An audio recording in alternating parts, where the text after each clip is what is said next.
Assalamualaikum guys, selamat datang ke SRTV. So, habis sudah perlawanan pramusim untuk Sabah FC. 3 perlawanan telah berlangsung di Stadium Likas dengan keputusan yang cukup menggembirakan lah. Aku especially dan aku juga yakin anda juga gembira dengan keputusan yang telah Sabah FC miliki hasil daripada 3 friendly match yang telah kita lalui sekali lagi lah. So, guys, so kita kembali pula ke transfer punya videos lagi. Di mana seperti mana yang kita tahu ada satu pemain daripada Korea yang telah sah bersama Sabah FC dan beliau telah bermain pada perlawanan tersebut sewaktu menentang Tampines dengan menunjukkan aksi yang cukup hebat. Dan satu lagi adalah Sabah FC telah dikaitkan untuk mendapatkan satu lagi pemain daripada Korea seperti mana yang kamu nampak di gambar di sebelah aku ni. So ramai yang sudah tahulah siapa pemain ni dan ada so far status dia bukan lagi berada dengan official dengan Sabah FC, tapi apa yang meyakinkan adalah gambar yang telah kita nampak beliau di mana beliau sekarang ni itu menambahkan lagi macam rumus ni kuatlah yang beliau akan bersama Sabah FC. So itulah tujuan video ni, kita akan melihat biodata ataupun sedikit CV mengenai kedua-dua player yang bakal diambil oleh Sabah FC. Satu ni bakal lah, yang satu ni memang sudah confirm. Dan jom kita mulakan lah. Guys, ini adalah kita mulakan dulu dengan player yang belum lagi di-officialkan oleh Sabah FC, iaitu pemain daripada Korea bernama Nam Yoon-ji. Harap betul lah sebutan aku. So berada dalam status rumor sekarang di Melayan Tiger Fans punya update. Berumur 21 tahun, berada di posisi center back. Ini aku menceritakan kamu apa benda yang macam nampak meyakinkan beliau akan didaftarkan secara official oleh Sabah FC adalah di gambar ni. Beliau sekarang berada di Sabah dan juga training bersama dengan pasukan senior kita, di mana kalau kamu nampak itu di belakang Telmo dan juga Rizal Ghazali di tengah-tengah tu, bukannya di tepi tu, di tengah-tengah tu itu adalah kelibat beliau yang sekarang ni dan juga telah beraksi dengan Sabah FC. Sekali lagi menguatkan lagi status perpindahan beliau ni. Mungkin betul Sabah FC akan mengumumkan status official beliau bersama kita. Tapi again, aku tidak berani mengatakan apa-apa kerana belum ada lagi official statement daripada Sabah FC lah. So mungkin beliau sekarang berada dalam trial session bersama Sabah FC. Itu anggapan aku saja lah. So kita tak pasti lagi sebenarnya apa yang berlaku untuk beliau ni. So jom kita tengok sedikit mengenai CV apa yang telah beliau lakukan, sedikit cerita mengenai Yoon Jae Nam ni. Sekarang beliau berstatus no club, tidak mempunyai ikatan dengan mana-mana klub. Tarikh lahir beliau adalah 14 hari bulan 4 2001, berumur 21 tahun. So sekiranya benda ni jadi, dia adalah merupakan player import termuda yang Sabah miliki. Sepatutnya itu milik Gabriela, berumur 25 tahun dan mempunyai ketinggian seperti mana yang Ong Kim Sui inginkan untuk menguatkan center defense kita, iaitu mempunyai ketinggian setinggi 187 meter atau bersama dengan 6 kaki 1 inci setengah lah, actually lebih kurang begitulah tinggi. Dan again berasal daripada Korea, beraksi di defense center. Kita tengok sama ada beliau ni boleh beraksi di position lain lagi. Itu aku akan share dengan kamu gambar dia. Again sekarang tidak mempunyai sebarang kontrak dengan mana klub lah. So ini dah guys, ini adalah position plate beliau, di mana beliau adalah merupakan pure center back, tidak beraksi untuk di bahagian wing ataupun left back ataupun right back. Dan mengikut data yang telah diberikan oleh transfermarkt.com, beliau ini again mengikut data daripada Transfermarkt, beliau baru beraksi sebanyak 2 perlawanan dengan klub beliau. Dan aku tengok beliau ni disenaraikan dalam under 20 untuk South Korea. So dia ni walaupun aksi dia dengan klub dia sebelum ni tidak begitu banyak, tapi dia mempunyai pengalaman untuk beraksi di international level lah. So keberadaan beliau ni bersama dengan Sabah FC, apa pendapat aku? Itu aku akan share dengan kamu di penghujung video ni. So stay tune lagi dan player seterusnya. Okay guys, inilah dia player seterusnya, Kwan Min Ko. Ini sekarang berada di status official di dalam Sabah. Telah dikeluarkan juga statement oleh Sabah FC dan kita telah melihat sendiri aksi beliau ni di perlawanan di antara Tampines hari itu cukup meyakinkan, cukup tenang, cukup kreatif dan juga vision dia memang cukup bagus lah. So jom kita tengok dulu sedikit CV ataupun latar belakang mengenai beliau. Jadi ni lah guys, Kwan Min Ko berumur 34 tahun, di antara play import yang berumur lah yang Sabah FC miliki sekarang ni. Lahir pada 21 hari bulan 9 1988, berketinggian sebanyak 1.72 meter ataupun 5 kaki 7 inci. Again berasal daripada Korea. Mampu untuk beraksi di beberapa position yang pernah aku katakan mempunyai Sabah perlu isi lah position tu untuk squad depth dan juga rotation yang bagus.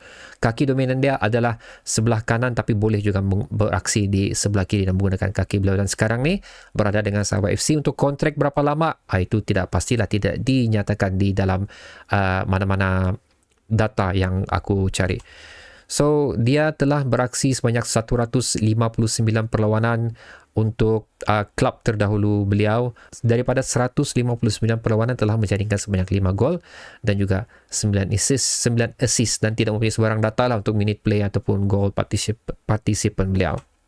Dan guys, ini adalah merupakan satu position play yang paling versatile dimiliki oleh Sabah FC setakat ni, di mana beliau boleh beraksi di left midfield, left back, right midfield, right back, left winger, central midfield dan juga attacking midfield.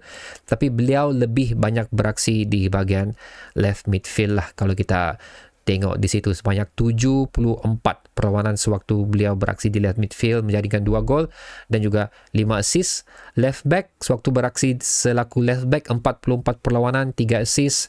Selaku beraksi right midfield 31 perlawanan, 2 assist. Sewaktu beraksi di right back 21 perlawanan dan juga 2 gol telah dilakukan oleh beliau. So memang dia multi talented in position lah. Mana-mana position yang crucial, seperti mana aku katakan, right back kita adalah merupakan satu position yang perlu ditambah baik, perlu ditambah lagi pemain yang mampu untuk beraksi agar rotation lebih mudah untuk dilakukan. So dengan keberadaan apa nama lupa aku belum register betul lah nama dari kepala aku lagi ni. Dengan keberadaan beliau di selaku di dalam skuad utama Sabah FC membuatkan position yang aku risau tu boleh diisi oleh beliau bagi again menguatkan lagi apa yang perlu dilakukan bagi saingan Liga Super 2023 ni. So okay guys, itulah sedikit perkongsian data yang aku ingin share dengan kamu mengenai kedua pemain ni.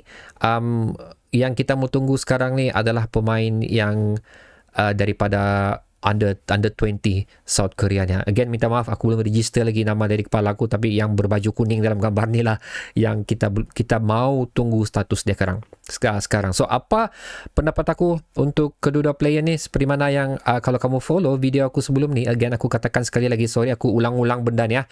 Ada viewers marah aku lah macam terlampau ulang-ulang aku cakap, tapi kamu kena faham konsep video aku. Aku bercakap seperti mana aku berhadapan dengan kamu. Aku bukan macam pembaca berita, baca skrip. Itu beza aku mungkin dengan YouTuber yang lain. Aku macam seolah-olah bercakap sama kamu secara santai. That's why kenapa banyak benda aku berulang-ulang. Minta maaf kalau kamu dah suka, tapi aku selesa macam itulah. Okay, teruskan. So, apa pendapat aku mengenai kedua player ni? Again, benda yang aku mau ditambah baik lagi, ditambah pemain lagi. Kalau kamu ada follow video aku sebelum, di mana sekali lagi aku katakan adalah bahagian right back dan juga bahagian forward perlu ditambah lagi lah satu oleh pemain yang lebih berkualiti yang boleh kita lakukan rotation tanpa merisaukan momentum permainan Sabah FC berkurangan. Tapi daripada apa yang aku tengok, OKS sini mengambil 2 pemain yang lebih beraksi di bahagian pertahanan Sabah FC. So aku sudah jelaskan kepada kamu mengenai Min Ko, keberadaan beliau di Sabah FC untuk melengkapkan bahagian right back, tapi kita plus lagi dengan kehebatan beliau untuk beraksi di beberapa posisi yang lain. Dan satu lagi untuk pemain yang baju kuning ni, logik dia, okay, pada sebelum ni video aku reason aku lebih menggunakan taktik formation 4-3-3. Okay, itulah kenapa aku rasa macam bahagian center back kita sudah cukup pasal kita memerlukan 2 center back saja dan striker perlu dibaik pulih. Tapi hasil daripada 3 perlawanan friendly yang telah dilalui oleh Sabah FC, ternyata OKS masih lagi mengekalkan formation 3-4-3 di mana lebih banyak menggunakan center back. 3 center back telah digunakan. So aku nampak logik dia di sini kenapa perlu pemain ini berada di Sabah FC, kerana again kita apa yang ada untuk Sabah FC sekiranya kita menggunakan 3 center back, rotation kita, depth squad kita tidak cukup bagus. Sekiranya kita menggunakan 2 center back, kita punya squad depth memang cukup bagus.